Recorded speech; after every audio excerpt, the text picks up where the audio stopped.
아는 대로 순종하고 아는 대로 확신하여 주의 뜻을 이루어드리며 살아가는 이 땅의 삶을 살다가 부르시는 날에 기쁨으로 주의 나라에 들어가 영생복락 누리기에 부족함 없는 믿음의 삶을 사는 우리 되게 하여 주옵소서. 성령께서 지혜의 영으로 역사하시기를 예수님의 이름으로 기도드리옵나이다. 아멘.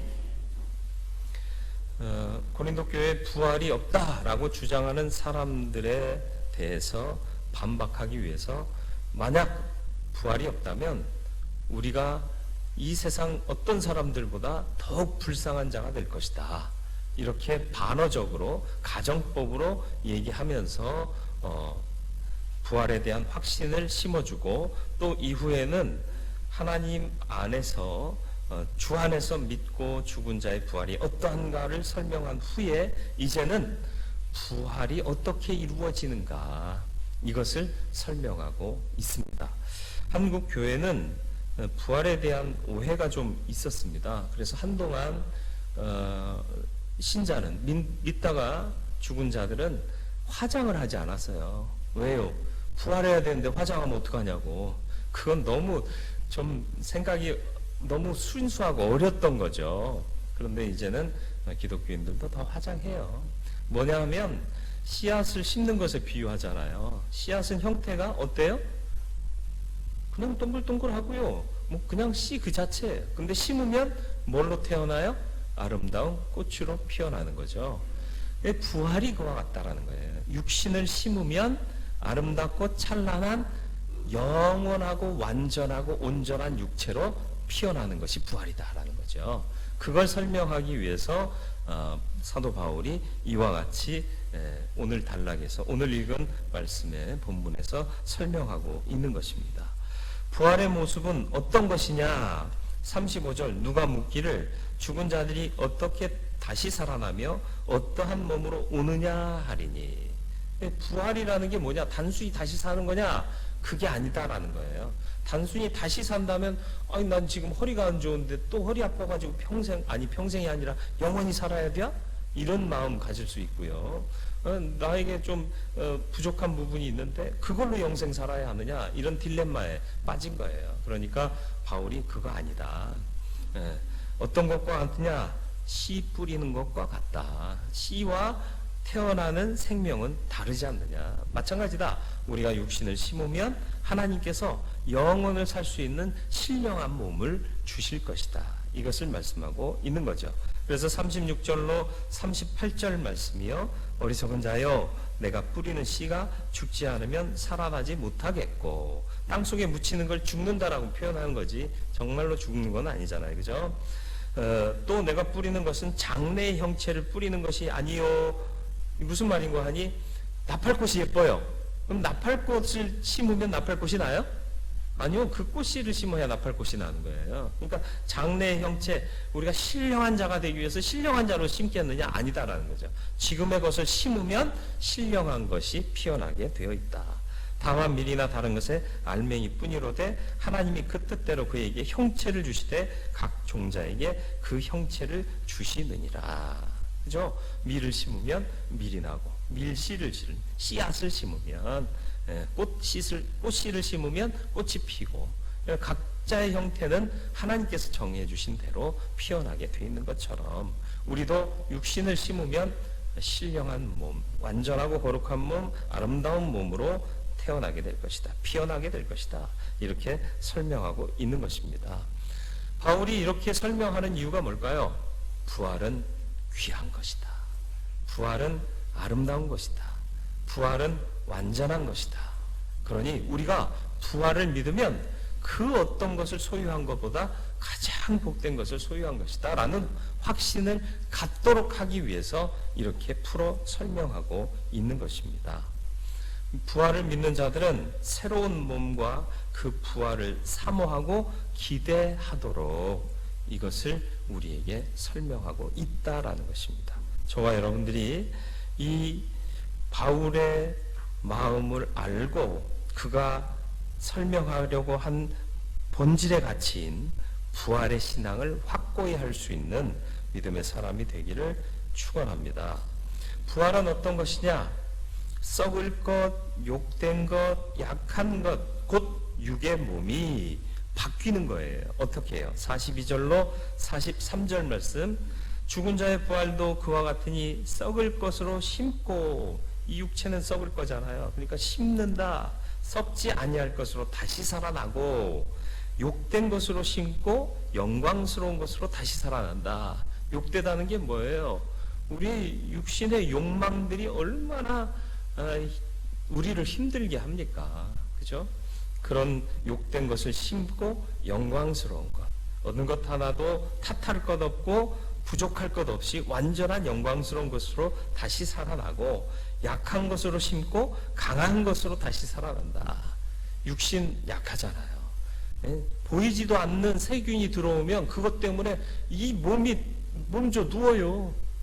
보이지도 않는다니까. 근데 그 세균에 의해서 우리가 그렇게 쓰러지고 만다는 거예요. 얼마나 약한 존재예요. 강한 척하고 살고 있지만 우리는 약한 존재다라는 거죠. 그래서 결론은 뭐냐? 육의 몸으로 심고 신령한 몸으로 다시 산다라는 것입니다.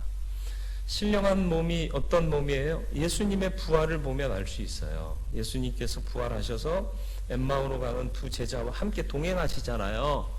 근데 두 제자가 못 알아들어요. 몰라봐요. 아니, 제자가 선생님 따르는데 그 목소리 들으면 모를까? 아니, 이렇게 힐끔이라도 쳐다보면 주님이시네 하고 이게 쓴 모자라도 벗겨보지 않았을까요?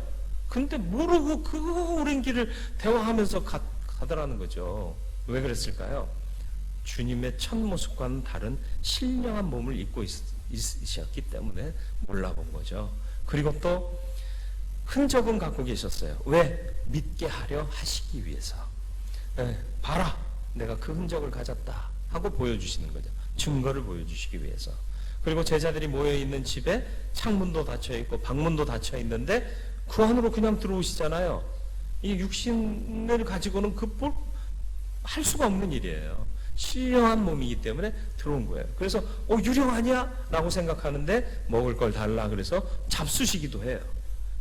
그러니까 우리가 상상하는 이 한계 많은 육체가 아닌 영혼을 살 수 있는 신령한 몸을 입으신 거죠. 그것이 우리에게도 동일하게 적용돼서 이 육신을 벗으면 영생을 살 수 있는 완전한 몸으로 덧입혀 주셔서 영생을 살게 하실 것이다.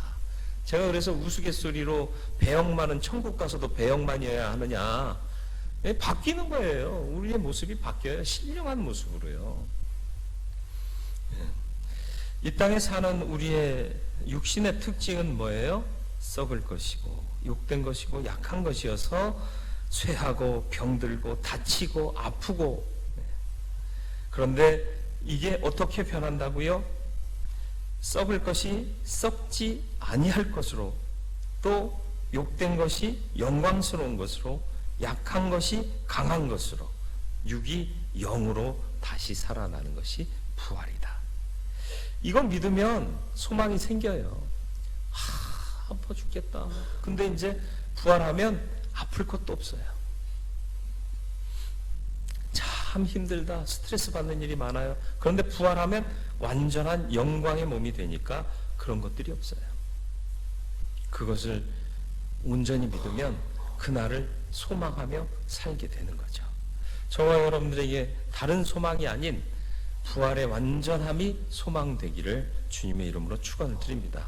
부활의 완전함이 소망이라는 것은 그 완전함으로 시작되는 영생을 소망한다는 것과 동일한 얘기예요. 그래서 부활은 어떤 가치냐? 흙에 속한 자들이 아닌 하늘에 속한 자가 되는 것이다. 47절로 49절 말씀입니다. 첫사람은 땅에서 났으니, 맞습니다. 아담은 흙으로 지음받았어요. 그 코에 생기를 넣으셔서 생명이 돼서 사는데 죄를 범하여 타락하고, 그래서 사망이 들어오고, 그래서 다시 자기가 지음받았던 흙으로 돌아가고 많은 인생이 되었는데, 예수 그리스도를 우리에게 주셔서 믿는 자는 영생에 들어가도록, 쉬운 말로 한마디로 말하면 흙수저가 금수저 되게 만드신 거예요. 아니, 감이 안 오세요? 네? 흙수저가 금수저 됐다. 단순히 얘기하면 그거예요. 흙에 속한 자가 하늘에 속한 자가 되게 하셨다. 레벨이 달라졌어요. 급이 달라진 거예요. 하늘에 속한 자로 소망을 든든히 하고 사는 저와 여러분들 되기를 축원합니다. 소망을 가진 자로 세상을 이기며 살기를 소원합니다. 단순히 비교하면 이런 거예요. 여러분이 이제 새빵살이 오래 했는데 아파트가 당첨됐어요. 새빵은 습기가 차고 겨울이면 칼바람 들어오고 비닐로 막아도 춥고 거기 사는 동안 얼마나 괴로웠어요. 겨울만 되면 근심, 여름 돼도 근심, 여름에 곰팡이 필 거고 습기 눅눅해질 거고. 그런데 아파트만 생각하면 어때요? 당첨된 아파트 들어갈 거 생각하면 지금 추위로 느껴져요? 밥 안 먹어도 배부르지 않을까요? 예를 들어서 아파트만 당첨돼도 그런데 우리는 영생을 얻도록 부활할 수 있도록 예수께서 길을 열어주셨고 그 믿음을 갖고 있는 자라 반드시 그 나라에 그렇게 들어갈 거란 말이죠. 그러면 밥 안 먹어도 배불러야 되는 거 아니에요? 근데 왜 꼬박꼬박 먹으려고 그려? 밥 좀 안 먹어도 되잖아. 무슨 말이에요? 악착같이 안 살아도 되는 거예요. 왜 그렇게 사느냐는 거예요. 너그러워져야 되는 거예요. 예수 믿으면 보장받았잖아요. 보장받은 사람은 각박하게 살지 않습니다. 없는 사람이 언제 어떻게 될까봐 두려우니까 악착같이 사는 거지. 우리는 너그럽게 나누며 베풀며 사는 거예요. 누가 실수해도 그래 그럴 수 있어. 그럴 마음이 어떻게 나와요? 이 마음이 있어야 되는 거예요. 예? 지금의 고난 어떻게 이기시겠어요? 미래의 소망이 있으니까 이기는 거잖아요. 지금 칼바람 들어와도 괜찮아, 내년이면 끝이요, 이런 마음 갖고 사니까 능히 이길 수 있는 거 아닙니까? 우리의 믿음이 아파트 당첨보다 못하면 되겠느냐는 거예요. 저와 여러분들의 삶이 하나님의 그 은혜를 깨달아 알고 부활을 확신하며 영생을 소망하는 믿음의 삶이 되기를 축원합니다. 이 땅에 사는 동안은 그럼 뭐 해야 돼요? 천국 준비하는 게 뭐예요? 하나님의 뜻대로 하나님이 기뻐하실 일들, 그리고 천국에서 영생을 누리게 될 때 열매 맺는 삶을 위해서 수고해야 되는 거예요. 하나님이 가장 원하시는 일이 뭐라? 영원히 구원받는 거예요. 그게 전도의 사명을 예수께서 추구하셨잖아요. 그게 제일 중요한 거예요. 그리고 그 다음은 우리의 삶으로 열매 맺는 거예요. 거룩한 그리스도를 닮아가는 삶. 그런 삶을 추구하며 살다가 주님 나라 갈 때 기쁨으로 가고 주님 만났을 때 부끄러움 없는 일꾼으로 서는 저와 여러분들이 되기를 축원합니다. 천국 당첨되셨습니다. 옆에 사람과 인사 나눠요. 축하드려요. 당첨되셨다며요. 당첨 안 되신 분들이 한두 분 섞여 있는 것 같아요.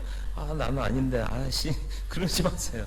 예수 믿고 천국 당첨되신 자답게 사시기를 바랍니다. 그래서 사명에 집중하며 살다가 넉넉히 이기며 승리하며 소망을 품은 자답게 너그럽게 용납하며 살다가 주 앞에 가서 기쁨으로 영생을 누리며 또 그렇게 수고하고 사명에 충성한 그 값을 누리며 사는 저와 여러분들의 삶이 되기를 축원합니다. 말씀을 기억하면서 기도하기를 원합니다. 부활은 신령한 몸을 입는 것입니다. 영생에 합당하고 신령하고 영광스럽고 완전한 몸을 입는 것이고요. 부활은 썩을 것, 욕된 것, 약한 것, 육의 몸이 썩지 않을 것, 영광스러운 것, 강한 것, 영의 몸이 되는 것입니다. 우리는 흙에 속했던 자들이었지만 구원하셔서 하늘에 속한 자가 되게 하셨습니다. 우리의 소망입니다. 소망을 가진 자답게 승리하며 사는 저와 여러분들 되기를 간절히 이 시간 기도하겠습니다. 함께 기도.